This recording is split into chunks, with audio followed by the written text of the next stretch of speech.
स्वागत है आप सभी का मिशन 100 दिन के डे 5 के अंदर। पहले हमने 4 दिनों के अंदर परसेंटेज के कुछ बेसिक कॉन्सेप्ट और कुछ क्वेश्चन भी हमने कर लिए थे, लेकिन आज हम उन किलर सवालों को छुएंगे जो सीटी परीक्षा में अक्सर छात्रों के समय बर्बाद करते हैं। तो आज का जो हमारा ये डे 5 के अंदर अपना परसेंटेज का टॉपिक कंप्लीट हो जाएगा। इन ऐसे मान के चलो, यदि आप इन 100 दिन आप हमारी क्लास के अंदर जुड़े रह गए तो मैथ का आपका डर खत्म हो जाएगा। तो आज के डे 5 को हम शुरुआत करते हैं एक बहुत ही बेहतरीन और शानदार से क्वेश्चनों के साथ। तो चलिए स्टार्ट करते हैं। तो आज के डे 5 का पहला ही क्वेश्चन है, बहुत ही शानदार सा और बेहतरीन सा आपका क्वेश्चन लिया मैंने। देखो क्वेश्चन क्या बोला है। एक परीक्षा में उत्तीर्ण होने के लिए 33% अंक आवश्यक हैं। एक अभ्यर्थी 238 अंक प्राप्त करता है और 26 अंकों से अनुत्तीर्ण हो जाता है। कितने अंकों से? 26 अंकों से अनुत्तीर्ण हो जाता है। तो परीक्षा में अधिकतम अंक कितने हैं? परीक्षा में अधिकतम अंक हमसे पूछा है। अब देखो, परीक्षा में पास होने के लिए कितने परसेंट अंक चाहिए? 30%। कितने? 30% अंक चाहिए। कितने परसेंट चाहिए? 33%। कितने परसेंट है? 33% अंक हमें चाहिए। और एक व्यक्ति के कितने अंक आते हैं? 238 अंक आते हैं। कितने? 238 अंक आते हैं। और फिर भी वो क्या हो जाता है? 26 अंकों से फेल हो जाता है। यानी कि यदि उसके 26 नंबर और आ जाते तो वो क्या हो जाता? पास हो जाता। यानी कि पास होने के लिए कितने परसेंट चाहिए? 33% की वैल्यू अपने पास कितनी आ गई? 264 आ गई। कितनी आ गई? 264 आ गई। यानी कि पास होने के लिए कितने परसेंट अंक चाहिए? 200। कितने नंबर चाहिए? 264। तो यहां से 1% की वैल्यू कितनी आ जाएगी अपनी? तो 264 अपॉन में कितना आ गया? 33 आ गया। अपॉन में कितना आ गया? 33। अब हमें किसकी वैल्यू निकालनी है? पासिंग मार्क, अधिकतम अंक, मैक्सिमम मार्क्स, यानी कि इनटू में कितना आ गया? 100 की वैल्यू निकालनी है। किसकी वैल्यू निकालनी है? 100 की। अब इसको कट कर लो तो 33 से कट किया, कितनी बार कटा? ये 8 बार कट गया। 8 इंटू में 100 कितना आ गया? 800 गया। यानी कि परीक्षा में अधिकतम अंक कितने हैं? 800 है। यानी कि ऑप्शन नंबर सी क्या हो गया आपका? Right answer. कर लोगे क्वेश्चन? नेक्स्ट पर चलते हैं। नेक्स्ट क्वेश्चन और भी शानदार क्वेश्चन है। ये वेन आरेख का क्वेश्चन है। एक परीक्षा में 40% विद्यार्थी गणित में अनुत्तीर्ण हुए, 30% विद्यार्थी अपने अंग्रेजी में अनुत्तीर्ण हुए और 10% दोनों विषयों में अनुत्तीर्ण हुए। तो दोनों विषयों में उत्तीर्ण होने वाले विद्यार्थियों की संख्या, यानी कि ये बना लिया मैंने। वेन डायग्राम बनाऊंगा। यहां पर देखो, अब ये क्या है? अपने मैथ विषय के कितने परसेंट हैं?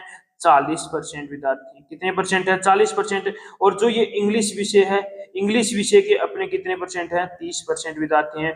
और दोनों के अंदर 10% विद्यार्थी क्या होते हैं? यहाँ पर फेल होते हैं। अब यहाँ पर मुझे ये बताओ कि इस 40% के अंदर कौन कौन शामिल है? केवल मैथ विषय में फेल होने वाले और 10% वो विद्यार्थी हैं जो दोनों विषयों के अंदर फेल होने वाले विद्यार्थी हैं। तो यहाँ पर मैं बोलूं कि केवल मैथ विषय में पास होने वाले, तो 40 तो मैथ और दोनों विषयों में है और 10% केवल दोनों विषयों में है। तो यानी कि इसका मतलब 30% छात्र ऐसे हैं जो केवल मैथ विषय में क्या हो रहे हैं? फेल हो रहे हैं। 30% ऐसे छात्र हैं जो केवल मैथ विषय में फेल हो रहे हैं। अब यहाँ पर इंग्लिश के 30% छात्र हैं। 30% छात्र वो हैं जो केवल इंग्लिश विषय में पास फेल हो रहे हैं और दोनों विषयों में फेल हो रहे हैं। तो केवल इंग्लिश का निकालूंगा तो 30% में से 10% माइनस किया, कितना आ गया?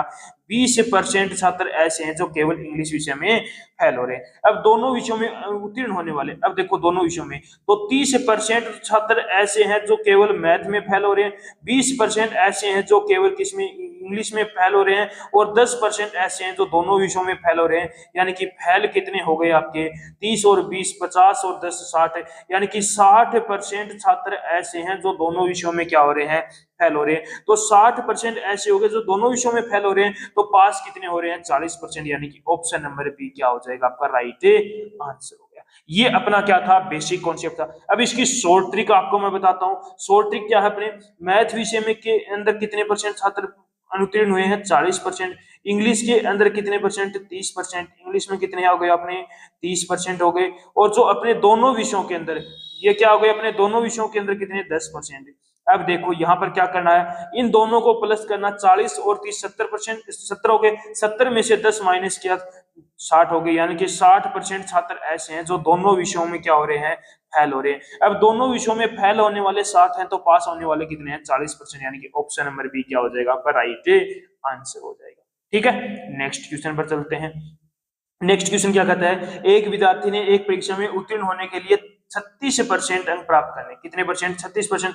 उसने 28 अंक प्राप्त किए और 6 अंकों से अनुत्तीर्ण घोषित कर दिया गया। तो पूर्णांक क्या हुआ, यानी कि टोटल मार्क्स। अब देखो पास होने के लिए कितने परसेंट अंक चाहिए? 36% अंक चाहिए। लेकिन एक विद्यार्थी के 28% अंक आते हैं और फिर भी वो क्या हो जाता है, 6 अंकों से फेल हो जाता है। यदि उसके 6 अंक और आ जाते तो वो पास हो जाता। यानी कि ये भी अपना क्या है, पासिंग मार्क्स है, ये भी पासिंग मार्क्स है। दोनों को क्या कर दिया मैंने, इक्वल रख दिया।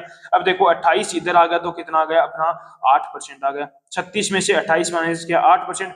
8% की वैल्यू कितनी आ गई? 6 आ गई। तो यहां से 1% की वैल्यू कितनी आ जाएगी? 6 अपॉन में कितना आ गया? 8 आ गया। टोटल मार्क्स यानी कि 100 की वैल्यू पूछी है तो इंटू में कितना आ गया? 100 आ गया। 4 से कट किया 2 बार, 4 से कट किया 25 बार। कितनी बार? 25 बार। 2 से कट किया कितनी बार? 3 बार। 25 इंटू में 3 कितना होगा? 75 होगा। यानी कि ऑप्शन नंबर बी क्या आ गया आपका? राइट आंसर हो गया। कर लोगे क्वेश्चन? नेक्स्ट पर चलते हैं। नेक्स्ट क्वेश्चन और भी शानदार क्वेश्चन जो पटवारी भर्ती 2021 में पूछा गया है। एक नगर की जनसंख्या वार्षिक 5% की दर से बढ़ती है। यदि वर्तमान जनसंख्या 74,970 है तो 2 वर्ष पूर्व कितनी थी? 2 वर्ष पूर्व कितनी थी? अब 5% को मैं क्या लिख सकता हूँ? 1/20 लिख सकता हूँ। क्या नहीं लिख सकता? लिख सकता हूँ। अब यानी कि 20 से कितनी हो गई वो जनसंख्या? 21 हो गई। यानी कि 1 बढ़ गई, कितनी हो गई? 21 हो गई। 2 वर्ष के लिए बोला तो 20 से कितनी हो गई? 21। 2 बार लिख दिया मैंने। ठीक है, यानी कि 20 इंटू में 20 कितना होगा? 400। यानी कि पहले जो जनसंख्या कितनी थी? 400 थी। अब कितनी होगी? 441 होगी। कितनी होगी? 441। लेकिन क्वेश्चन में बोला कि वर्तमान जनसंख्या 74,970 है, तो यानी कि 441 की वैल्यू कितनी आ गई? 74,970 आ गई। 74,970 आ गई। तो यहां से एक की वैल्यू निकालनी है तो इसको डिवाइड कर देना। सीधा सा आपका डिवाइड करोगे तो कितना आ जाएगा अपना? 170 आ जाएगा। कितना आ जाएगा? 170। एक यूनिट की वैल्यू 170 आ गई तो 400 यूनिट की इंटू में 400 कर दोगे तो अपना आंसर है आ जाएगा। अब आपको कैलकुलेशन आपको खुद को करनी है। यहाँ पर कैलकुलेशन करूंगा तो बहुत ज्यादा टाइम आपका लग जाएगा। तो यहाँ पर अपना आंसर बता देता हूँ। ऑप्शन नंबर सी क्या हो जाएगा आपका राइट आंसर, यानी कि 68,000 थी 2 वर्ष पहले। ठीक है, नेक्स्ट क्वेश्चन पर चलते हैं। नेक्स्ट क्वेश्चन भी और भी शानदार है। ये भी बहुत ही बेहतरीन क्वेश्चन है। सीईटी 2023 में क्वेश्चन है पूछा गया है। ध्यान से पढ़ना क्वेश्चन है। एक कस्बे की जनसंख्या 6,000 थी। यदि पुरुषों की संख्या में 8% की वृद्धि होती है और महिलाओं की संख्या में 10% की वृद्धि होती है। पुरुषों की संख्या में 8% और महिलाओं की संख्या में 10% की वृद्धि होती है तो जनसंख्या 6,500 हो जाएगी। तो कस्बे में महिलाओं की संख्या पूछा है। अब मैं यहाँ पर मान लेता हूं कि महिलाएं, पुरुष कितने हैं? x हैं और महिलाएं कितनी हैं? y हैं। दोनों मिलाकर कितने हैं अपने? 6,000 है। दोनों मिलाकर कितने हैं अपने? 6,000 हो गए। यानी एक कस्बे की जनसंख्या कितनी है? 6,000 है। इसमें पुरुष x है और महिला कितनी है? y है। अब कस्बे की जनसंख्या में 8% की वृद्धि हो गई। यानी कि कितनी हो गई? पुरुषों की जनसंख्या में 8%, यानी कि 108 अपॉन में कितना आ गया? 100 हो गया। 108x आ जाएगा। प्लस का यहाँ पर कितनी होगी? महिलाओं की 10% की वृद्धि, यानी कि 110y अपॉन में कितना आ जाएगा? 100 आ जाएगा। इक्वल में क्या होता है? 6,500 आ जाएगा। कितना आ जाएगा? 6,500। अब देखो 100 यहाँ पर है, एलसीएम लोगे तो ये कहां पर चला जाएगा? यहाँ पर 2 जीरो और लग गए। अब ये कितना आ गया? कंडीशन 1 ये आ गई और कंडीशन 2 ये अपनी ये हो गई। ठीक है, ये 108x है। 108x प्लस 110y इक्वल कितना है? 65,000 है।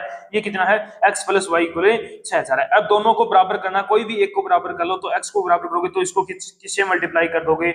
108 से मल्टीप्लाई कर दोगे। तो 108 से मल्टीप्लाई किया तो यहाँ पर 108 से ये 108 यहाँ पर कट जाएगा। यहाँ पर कितना बचा? 110 में से 108 माइनस करोगे तो कितना आ जाएगा? 2y आ जाएगा। 2y।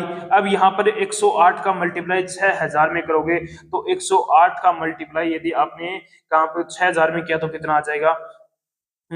8 छठी 48 हो जाएगा 6 में, यानी कि 64,800 आ जाएगा। 64,800 में से 65,000 यदि 6,50,000 इसको अपने को 6 से मल्टीप्लाई करेंगे तो कितना आ जाएगा? 64,000 6,48,800 आएगा। 6,48,800। इसमें से आपको कितना माइनस करना है? 6,50,000 माइनस करना है तो कितना आ जाएगा? 2,000 आ जाएगा। यानी कि 2y की वैल्यू कितनी आ गई? 2,000 आ गई। तो 1 की वैल्यू कितनी आ जाएगी? y इक्वल कितना आ जाएगा? 1,000। यानी कि महिलाएं कितनी है यहाँ पर? 1,000 है। महिलाएं कितनी है? 1,000। यानी कि ऑप्शन नंबर डी क्या हो जाएगा आपका? राइट आंसर हो जाएगा। थोड़ा सा 2-3 दिन और आप एडजस्ट करो, उसके बाद में आपकी राइटिंग और भी अच्छी तरीके से आपको समझ में आएगा, क्योंकि अभी थोड़ी सी राइटिंग अलग आ रही है। थोड़े दिन, 2-3 दिन का वेट करो, उसके बाद में बहुत ही शानदार तरीके से मैं आपको यहाँ पर पढ़ाऊंगा। ठीक है, नेक्स्ट क्वेश्चन पर चलते हैं। नेक्स्ट क्वेश्चन क्या बोलता है, एक वर्ष में एक गांव की जनसंख्या में 5% की वृद्धि होती है, अगले वर्ष 5% की कमी होती है। यानी कि पहले वर्ष गांव की जनसंख्या में 5% की वृद्धि, दूसरे वर्ष 5% की कमी होती है। यदि दूसरे वर्ष के अंत में गांव की जनसंख्या 7,980 है, तो प्रथम वर्ष के प्रारंभ में उसकी जनसंख्या कितनी है। अब देखो 5% को क्या लिख सकता हूँ, 1/20। पहले 20% की वृद्धि हो रही है, यानी कि 20 से जनसंख्या कितनी हो गई अपनी, 21 हो गई। और 20 से जनसंख्या दूसरे वर्ष से कमी हो रही है, यानी कि 20 से कितनी हो गई, 19 हो गई। यानी कि पहले शहर की जनसंख्या कितनी थी, 400 थी, अब शहर की जनसंख्या कितनी होगी, 399 होगी। लेकिन 399 की जो वैल्यू है वो क्वेश्चन में कितनी दे रखी है, 7,980 दे रखी है। 7,980, 399 की वैल्यू 7,980 है, तो यहाँ से एक की वैल्यू कितनी आ जाएगी अपनी, 20 आ जाएगी। एक की वैल्यू 20 आ गई, तो 400 की वैल्यू कितनी आ जाएगी अपनी, 8,000। यानी कि ऑप्शन नंबर बी क्या हो जाएगा आपका राइट आंसर हो जाएगा। ठीक है, कर लोगे क्वेश्चन। नेक्स्ट पर चलते हैं। नेक्स्ट क्वेश्चन क्या कहता है, एक नगर की वर्तमान जनसंख्या 5,000 है, यदि जनसंख्या में प्रति वर्ष 10% की कमी होती है, तो 2 वर्ष बाद जनसंख्या कितनी होगी। प्रति वर्ष 10%, 10% को मैं क्या लिख सकता हूँ, 1/10 लिख सकता हूँ।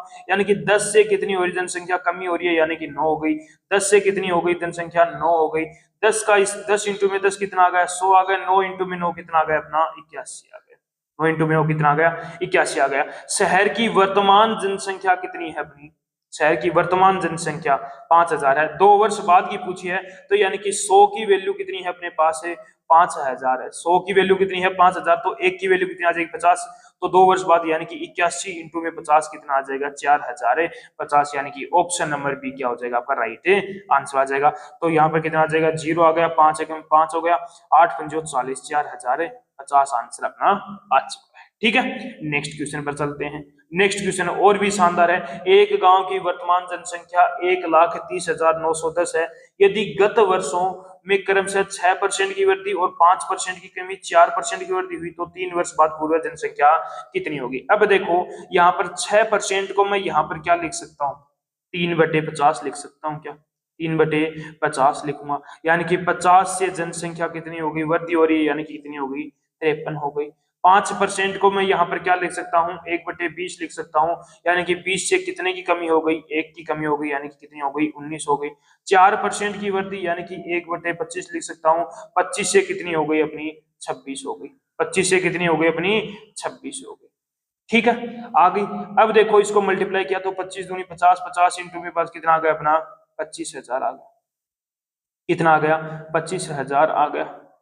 ठीक है, अब उसने बोला 3 वर्ष पूर्व की जनसंख्या, यानी कि इसकी वैल्यू अपने को दे रखी है 1,30,910, यानी कि 1,30,910 अपोन में कितना आएगा अपना इनका, ये 26 इंटू में 19 इंटू में 53, यानी कि इनकी ही वैल्यू कितनी दे रखी है, ये दे रखी है। इसकी वैल्यू पूछी है अपने को, 25,000 की वैल्यू पूछी है, इसकी 25,000 की वैल्यू पूछी है, तो 3 जीरो लगा दो। अब इसको आपको सोल्व करना होगा। अब इसको मैं आपका सीधा आंसर आपको मैं यहाँ पर बता देता हूँ, इसको आपको सोल्व खुद को करना होगा। आंसर आएगा 1,25,000 अपना राइट आंसर हो जाएगा। ऑप्शन नंबर सी क्या आ गया आपका राइट आंसर आ गया। ठीक है, नेक्स्ट पर चलते हैं। नेक्स्ट क्वेश्चन और भी शानदार है। देखो राजस्थान के एक शहर की जनसंख्या 3 लाख है। ये राजस्थान के एक शहर की जनसंख्या 3 लाख है, इसमें से 1,80,000 पुरुष है। कितने हैं, 1,80,000। अब देखो 3 लाख में से 1,80,000 पुरुष हैं, तो बचे कितने, 1,20,000 कौन बची यहाँ पर, एक महिला, यानी कि फीमेल बच गई। यानी कि फीमेल कितनी है यहाँ पर, 1,20,000 है। ठीक है, ये चीज हो गई क्लियर। एक लाइन, वह कुल जनसंख्या का 50% शिक्षित है, कुल जनसंख्या का। अब कुल कितनी है, 3 लाख। 3 लाख का 50% है, यानी कि 1,50,000, 1,50,000 लोग ऐसे हैं जो क्या है यहाँ पर शिक्षित हैं। कितने हैं, 1,50,000 लोग ऐसे हैं जो क्या है यहाँ पर शिक्षित हैं। अब देखो यदि 70% पुरुष शिक्षित हो, 70%, अब पुरुष हैं कितने, 1,80,000। अब 1,80,000 पुरुष हैं, उनका कितना परसेंट, 70% क्या है यहाँ पर शिक्षित हैं। तो 70% निकालोगे तो कितना आ जाएगा, इसका 70% निकालोगे तो 3 जीरो तो ये आ चुके हैं, 3 जीरो आ चुके। अब देखो इसको कर लो, 8 7 56 हो गया, ये कितना आ गया 12, यानी कि 1,26,000 छात्र ऐसे हैं टोटल, ये क्या है शिक्षित हैं, 1,26,000 पुरुष हैं, यानी कि मेल क्या है शिक्षित हैं, और टोटल शिक्षित कितने हैं 1,50,000। 1,50,000 में से 1,26,000 मेल क्या है यहाँ पर शिक्षित हैं, तो फीमेल कितनी हो गई यहाँ पर 24,000 जो फीमेल है, 24,000 जो फीमेल है वो क्या है शिक्षित हो गई, यानी कि टोटल 1,50,000 लोग क्या थे शिक्षित थे। अब इन 1,50,000 में से 1,26,000 जो पुरुष हैं शिक्षित हैं, तो जो बचे हुए वो महिला होगी, 24,000 महिला क्या है यहाँ पर शिक्षित है। अब अशिक्षित महिला, टोटल महिला कितनी है 1,20,000, 1,20,000 में से 24,000 शिक्षित हैं, तो जो बची वो अशिक्षित हो गई, कितनी बची अपने पास 96,000 महिलाएं बच गई जो क्या है यहाँ पर अशिक्षित है, यानी कि ऑप्शन नंबर सी क्या हो गया आपका राइट आंसर हो गया। कर लोगे क्वेश्चन, नेक्स्ट पर चलते हैं। नेक्स्ट क्वेश्चन क्या कहता है, एक गांव की जनसंख्या 3 वर्ष पहले 50,000 थी, उसके पश्चात पहले वर्ष में 5% की बढ़ोतरी हुई, दूसरे वर्ष महामारी के कारण जनसंख्या में 10% घट गई, तीसरे वर्ष 4% की बढ़ोतरी, तो गांव की वर्तमान जनसंख्या पूछिए। अब देखो 5% की बढ़ोतरी हुई, यानी कि 20 से कितनी हो गई जनसंख्या 25 हो गई, 20 से कितनी 25, फिर 10% की घटोतरी हुई, यानी कि 10 से कितनी हो गई जनसंख्या 9 हो गई, 5% की बढ़ोतरी, तो 20 से 21, सॉरी 25 नहीं 21, 20 से कितनी हो गई 21 हो गई, 10 से 9 हो गई। अब 4% की बढ़ोतरी, तो 4% की यानी कि 25 से कितनी हो गई बढ़ोतरी 26 हो गई, 25 से कितनी हो गई 26, यानी कि पहले जनसंख्या कितनी थी अपनी 5,000 थी, पहले क्या थी 5,000 थी, अब कितनी हो गई इनका मल्टीप्लाई करोगे वो आगे, लेकिन क्वेश्चन में बोला 3 वर्ष पहले कितनी थी 50,000, यानी कि यहां से एक की वैल्यू कितनी आ गई अपनी 10 आ गई, एक की वैल्यू कितनी आ गई 10 आ गई। अब इसका मल्टीप्लाई कर लो, तो 9 एकम 9, 9 दूनी 18, 189 आ गया, 189 का मल्टीप्लाई किसमें करोगे 26 में, और फिर इसमें 10 का मल्टीप्लाई कर दोगे तो अपना आंसर आ जाएगा। अब इसका मल्टीप्लाई आप खुद कर लेना, मैं सीधा आपको आंसर बता देता हूं क्या आंसर आएगा, 49,140 अपना क्या आ जाएगा यहाँ पर राइट आंसर। ठीक है, कर लोगे क्वेश्चन। तो आज के डे 5 का लास्ट और इस टॉपिक का भी लास्ट क्वेश्चन है, बहुत ही शानदार सा क्वेश्चन है। एक शहर की जनसंख्या 1 लाख है, इसमें प्रथम वर्ष 5% की वृद्धि, द्वितीय वर्ष 8% की कमी और तृतीय वर्ष 3% की वृद्धि होती है। अब देखो प्रथम वर्ष कितने की 5% की वृद्धि, यानी कि 20 से कितनी हो गई जनसंख्या 20 से 21 हो गई, फिर 8% की कमी, 8% की कमी यानी कि 25 से कितनी हो गई 23 हो गई। अब 8% को क्या लिखोगे अपने, 8% को 2/25 लिखोगे, ठीक है। तृतीय वर्ष 30%, 3% की वृद्धि, यानी कि 100 से कितनी हो गई 103 हो गई, 100 से कितनी हो गई 103 हो गई। अब देखो यहाँ पर क्या, तो 25 दूनी 50, यानी कि कितना आ गया अपनी 50,000 आ गई, यानी कि पहले जो जनसंख्या थी वो 50,000 थी। अब इसका मल्टीप्लाई आपको खुद को करना होगा। अब यहाँ पर बोला कि शहर की जनसंख्या 1 लाख थी, यहाँ से 50 यूनिट की वैल्यू 1 लाख है, तो यहाँ से एक की वैल्यू कितनी आ जाएगी अपनी 2 आ जाएगी, एक की वैल्यू कितनी आ जाएगी 2 आ जाएगी। 3 वर्ष बाद शहर की जनसंख्या, यानी कि इसकी वैल्यू पूछी है, तो 21 इंटू में कितना आएगा 23, 23 इंटू में 103, 103 इंटू में कितना आएगा अपना 2 आएगा। अब इसका आप मल्टीप्लाई कर लेना, आपका आंसर है आ जाएगा। मैं सीधा आपको इसका आंसर बता देता हूं, ऑप्शन नंबर ए क्या हो जाएगा आपका राइट आंसर हो जाएगा। कर लोगे क्वेश्चन। तो ये हमने परसेंटेज का टॉपिक बिल्कुल बेसिक और एडवांस हर एक ट्रिक के साथ हमने क्लियर किया है। तो ये टॉपिक अपना आज का यहाँ पर कंप्लीट हो चुका है। अब हम मिलेंगे नेक्स्ट टॉपिक के साथ डे 6 के अंदर। बहुत ही बेहतरीन सा टॉपिक मैंने लिया है डे 6 के अंदर, बहुत ही शानदार है। पहले उसके बेसिक से कुछ चीजें सीखेंगे कि अपना होता क्या है। मैंने टॉपिक लिया है आपका रेशियो का, यानी कि अनुपात का जो टॉपिक लिया है, क्या लिया है अनुपात का टॉपिक है। तो सबसे पहले यहाँ पर हम सीखेंगे कि अनुपात जो होता क्या है अपना, क्या होता है अनुपात, उसके बारे में सीखेंगे। उसके बाद में हम यहाँ पर क्वेश्चन पर चलने वाले हैं। तो एक बार जो भी कैंडिडेट इस जो आपका डे 5 के अंदर नया जुड़ा है, तो वो पहले डे 4 तक के जो अपने क्वेश्चन थे वो सारे क्लियर करके आ जाना। डे 5 तक आपके जितने भी परसेंटेज के जो आपके डाउट थे वो आपके सारे के सारे क्लियर हो जाएंगे। तो एक बार फिर मिलते हैं डे 6 के अंदर।